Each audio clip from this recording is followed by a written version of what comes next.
My name, as you mentioned, is Aimée-Louise Carton, and I am the co-founder of a wellness technology known as KeepAppy. So KeepAppy is the gym for your mental health, but I play quite an active role in the COVID response to mental health with the leading organizations around mental health, and I'm also an active disability activist. So I'm here to kind of create the narrative around disability, about mental health, and the startup ecosystem, and what we can do to talk about that. So I'm so excited to be here today. Thank you. Fantastic. So you just shared with me when we last spoke some board stats about disability and its intersectionality with boards. Could you talk about that a little bit for our audience? Of course. So the starting point is the fact that the majority of us will have some form of disability throughout our lives, whether that is dyslexia going through secondary schools or, college, or having something like Crohn's disease or autoimmune disease. And that variety of our experiences in life is so important because we carry those disabilities into the workplace. And while a disability doesn't define you, it does mean that sometimes you might need adjustments in your life. You might need supports that others might not need.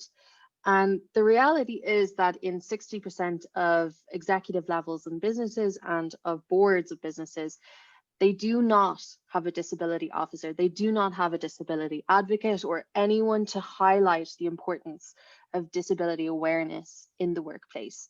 And this is so important because when we think about the general population, people with disabilities, everything from dyslexia all the way up to autoimmune diseases, they're not asking for exceptional circumstances to be made. They're not asking for, tokenism. They're asking for supports that equal the playing field for them. And that's what we need to do at a board level. We need to bring in the conversation that exceptions doesn't mean that the person is treated exceptionally. They're just treated at the same level by being granted these opportunities. That's great. I remember going to a conference around a certain set of disabilities and looking at physical accommodations, and it made me realize, as someone who wears glasses, that that's a disability, and that if you think about just correcting vision and what it would be like to go through life if you didn't have glasses, and it's totally accepted. There's no stigma for wearing glasses. But there are so many other areas where there's shame or uncomfortable conversation or lack of conversation. Can you talk a little bit about what kinds of data are collected and what should be collected to shed more light on this area? So there is increasingly more data in this area of disability from the broader macro level. So looking at large scale companies or, established SMEs. And, there is a lot of research proving that, this is on the upswing. We're slowly breaking down barriers to access. We're increasing accessibility for physical disabilities and, more physical components. However, when we look at the startup level, we don't even have a true record of how many startup founders experience disabilities. I'm considered exceptionally rare because I talk about my epilepsy and my Crohn's and my mental illnesses all the time. And I actually get criticized for doing that and being so open about these conversations because people are concerned that a VC wouldn't invest in me because I have a health risk, and it is understandable, but it isn't justified. And that's something that we need to discuss, because by opening the data and opening the knowledge that's around this, we'll realize that it's not just me shouting out about my Crohn's disease. There's a lot of us experiencing these mental and physical illnesses, and it needs to be talked about. Right, and it seems to me that if 60% of the world population, if that's the stat, suffer a disability at some point in your life, that is an important understanding if you're trying to sell products to humans, that the majority of us have something to deal with, and embedding that into the systems of what we do to manage that conversation and deliver to that wider audience seems commercially sound. It's so important from that sales perspective, from that understanding perspective. Like, I remember looking at early 80s version of Google Chrome or the websites or the internet as such. And I find that very hard to read from the epileptic perspective. I find it very garish. The numbers kind of glitched for me. And that alone showed me we've come so far from a UX perspective. Design has changed. Our understanding of what is aesthetically pleasing has changed. But how many of those conversations happened because they took into account an epileptic's perspective? Probably not that many. But the reality is that so many epileptics exist all across the world, and we're consumers just like anyone else. We use our phones, we use the internet, and yet what accommodations are being made from that perspective? So you're absolutely right. Having this conversation is so important. So can you talk a little bit about what kinds of feedback you've had, good and bad, for being so open kimono about your own life and your own conditions, and how that's helped you find, let's say, like-minded investors? And so it's sort of like, what's a good story of how you wish investors would behave, and what's a bad example that ideally we can avoid in the future? Okay, so I'll start with a terrible example. Great. It was very early on in KeepAppy's life journey. I was still in the ideation stage. I was barely putting pieces together, and I somehow managed to talk my way into quite a high-profile investor meeting. And it was a breakfast where we got to have, multiple startups would, speed date through multiple investors. And after that meeting, I went to the toilet, and it was a co-gender toilet, and one of the top investors here in Ireland tapped me on the shoulder, and I was, washing my hands or whatever, and he said, "Don't go into the startup community." He was like, "You should never do it." And I remember being like, what? Like, what is happening here? Right. And he goes, you're just a suicide girl. You'll never, mental health is just a fad. You will never be trusted by a venture capitalist because they'll always think that you're going to commit suicide and waste their money. And I just turned around and went into the bathroom and cried. And maybe he had good intentions for me. He saw my risk as a mental health or someone with a mental illness, but the way he dealt with it, the way he approached it, the way he thought it was appropriate to speak to me was just ridiculous. And that conversation was actually quite a significant turning point in KeepAppy, because it made me decide, it reaffirmed my belief in going into this business, because I did it just to spite him more than anything, Absolutely. to prove him wrong. Real founders. 100%. Once you tell me it's impossible, then I have to do it, right? I know. I had no patience for that. And it was actually by seeing the worst. And I know he probably meant good intentions to prepare me, because startup journeys aren't easy. They are hard. And, maybe he thought I wasn't able. But because I've been able to share that story and tell people that it's made me stronger, that I can face any level of criticism, that I can fight and be stronger, that we were able to bring in really cool angels in our first pre-seed round. And now in negotiations for our seed round, we've been able to bring incredible people and businesses to the table. So it's actually been an interesting turning point, because that version of a terrible conversation I have been able to use to prove that I can withstand anything. I can stand strong when I'm being literal shit thrown at me. And then I'm able to turn around and fight and prove an app works, prove retention, prove productivity and engagement with the app, and then just use that data to prove to investors that it's the right way to go. Cool. So I want to come back to sort of the intersection of mental health and startups in a minute, more broadly. But can you give me a story on the other end of an investor, or some kind of response where you could see that putting it out there and being authentic? And I'll just say, I'm a big believer in authenticity. Like, the whole idea of having to put spin on every shot to get through the day is not, I think, what makes a strong startup. But from your experiences. So we've recently just finished an accelerator program called the Headstream Accelerator, which is powered by Second Muse and Pivotal Ventures, which is the Melinda Gates Fund. Yeah. And that has honestly been the most eye-opening experience for me, because this is the complete other side of the scale, where they bring together all of the investors in the ecosystem who see the potential Mm-hmm. of change in digital health and transformation in digital health, and how we can use, really like empowering techniques to transform the world. And that began with my pitch, which began with my suicide story. And I remember them talking to me afterwards. And I explained, when I was younger, I stood on a bridge, and I really was in the darkest point of my life. And I'm so lucky that I was saved that day. And I explained what happened and why that made me want to create KeepAppy. Mm-hmm. And I hadn't really told that story before to many. So I just felt vulnerable in that position, that I could be vulnerable. And afterwards, they told me that, so many wellness apps had pitched to participate in this program. It was very ambitious, hard to get into this program. Yeah. But my authenticity, my vulnerability, my willingness to use my pain to create change was one of the things that set us above. And obviously, our metrics prove our value.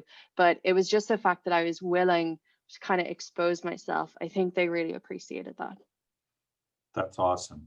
So Yeah. let me ask about the startup space from two perspectives. The first is uh, being in startup is really stressful, right? And so it's certainly my perception that we glorify the winners, and a quote I use often, which I'm not going to be able to attribute properly, but it's like VCs bury their dead quickly and quietly. But there's all these failures. So as you see this crowded space, what do you think is really, and I see pitches in this space all the time. What do you think is changing in mental health and the awareness of mental health? And then as a follow-up, what do you as a founder and leader do in your organization to address this from the ground up? Because what I want is for attendees of the conference to walk away with, hey, if I haven't thought about this before, this is what I can do right now to shed more light on the topic. Mm-hmm.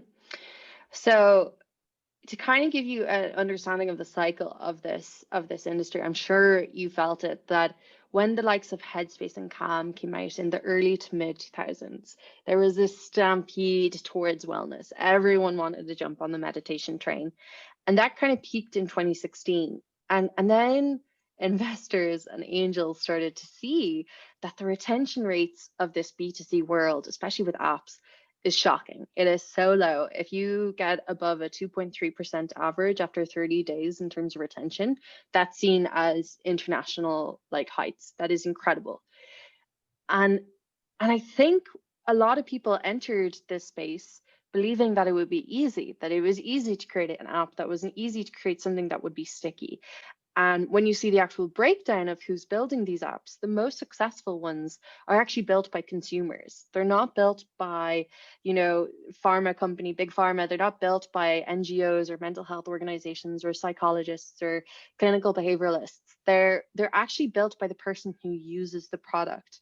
And that's why we see the likes of Headspace, Calm, and Happify. None of them have behavioral health specialists on the founding team. Mm.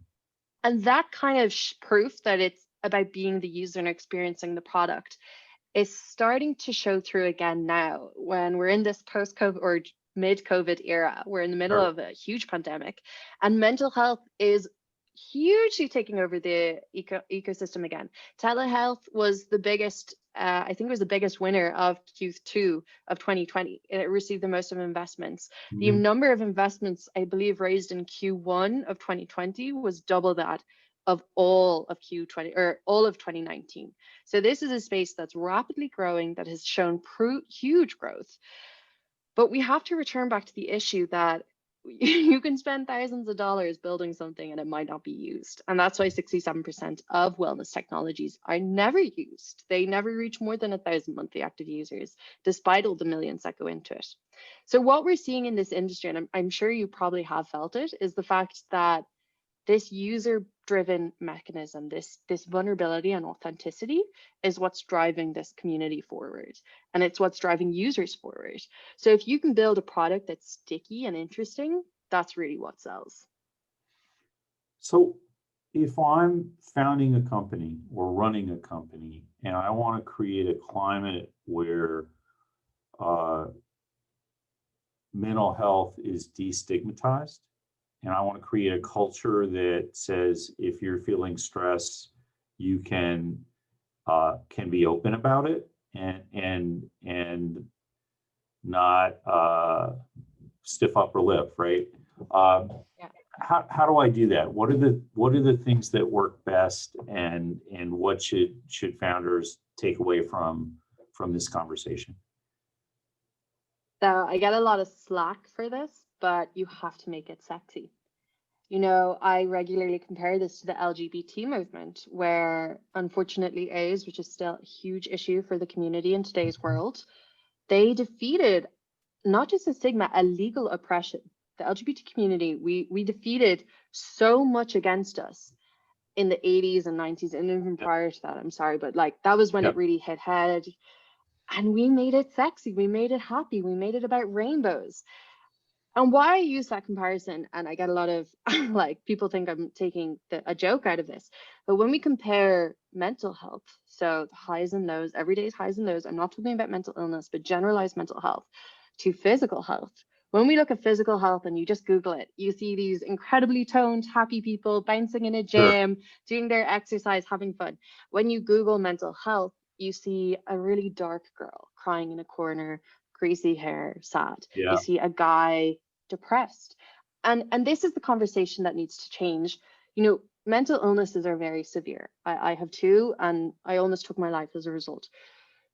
But those are not the defining characteristic of my everyday emotion. My emotion is just like my physical health, which can go up and down. Some days I work on it and I feel fitter and I can grow stronger. And it's the same with your mental health. We need to make mental health sexy. We need to make it fun and engaging and something that evokes happiness, that shows happiness as well as unhappiness, that is about more than just depression, that is more than just anxiety. It is the whole array of emotions that the human experiences on the average day. So let me ask a follow-up to that. One thing I see in KeepAppy, and you use the model of a gym for your mental health, but I'm a big believer in daily practice and cultivating. You know, if you go to the gym every day, your health is better than if you run a marathon once a year, right? And or try to run a marathon once a year. Try, I think it would be try. So can you talk a little bit about ways to make space for that practice, or I don't even know exactly where I'm going with that, except to cultivate an environment, a culture that's supportive of that? 100%. So I think one of the first things we actually need to discuss in terms of engaging in daily practice is that people don't know the tools for mental health. Like, we don't actually know the basic tools of proactive mental well-being. So when you think of physical health, we know that to run a marathon, you need to run. To build up your physical health, you need to do cardio, you need to do strength training, you reduce your McDonald's and take your salt and sugar, you eat more vegetables, and maybe you go to sleep earlier, you drink more water. That doesn't transcribe into mental health. For most people, they see happy, happy, happy, super depressed, mental hospital, and that's it. They don't comprehend what mental fitness is. They don't understand the tools to engage in mental fitness. And that's something that we really focused on, which is why we have 10 features within the app. So everything from journaling to goal setting, because just like you have cardio and fitness, you can have mood boosting and stress management techniques that help you take control of the day. So things like gratitude diary, goal setting, especially for men, goal setting is fantastic. And different things like that can be really important to managing a mood. And I'm not talking about like a 2-week depression, because 14 days of low mood is actually recognized as depression. I'm talking about, you know, that Monday slump where you just feel groggy and you feel tired and you can't get going in terms of work, and you feel just a bit grumpy, and someone says something to you and you're snapping. What the best way to combat that is to set yourself goals and do small achievable tasks, or recognize appreciation through gratitude diary, or spend 2 minutes reflecting on the good in your life. And if you're feeling stressed, journaling is the best technique. Spend 20 minutes journaling and focus your thoughts and untangle them. We often use the description of a sprained ankle. If you sprain your ankle, you don't just keep running on at full tilt. And your brain is your biggest muscle. So if you start to spiral or stress, continuing running on it, you're going to keep feeling that pain. You're going to keep coming to that pain, and you're going to keep feeling it get worse and worse, just as your ankle would get worse and worse if you were running that marathon. So taking time to massage it out, as we described, by journaling, reflecting, processing your emotions is so much more effective than just continuing to run on that sore ankle. So understanding those tools are so important, and so many of us missed that through our education, and that's really why we need to open the conversation more, and as I say, make it sexy by really spreading these tools. Like, why don't we have influencers talking about journaling instead of giving you like top 10 tips to getting a big butt or something? Like, why can't we actually talk about ways to spread happiness, to encourage one another to control our well-being? Well, I can, from my own experience, say that as I got more intentional about practicing gratitude every day, it totally works for me. I have a much happier, joyful life, and it's not hard to be grateful. Cool. So can you talk a little bit about what kinds of things if I'm in the ecosystem and I'm trying to make an environment that's supportive of startups, what can I do? What signals can I send to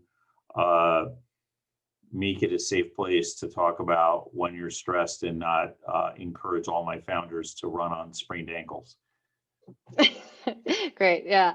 So actually, a huge report came out about this a few years ago, where it broke down the startup ecosystem, and founders in particular, broke down the statistics around founders. And it was terrifying.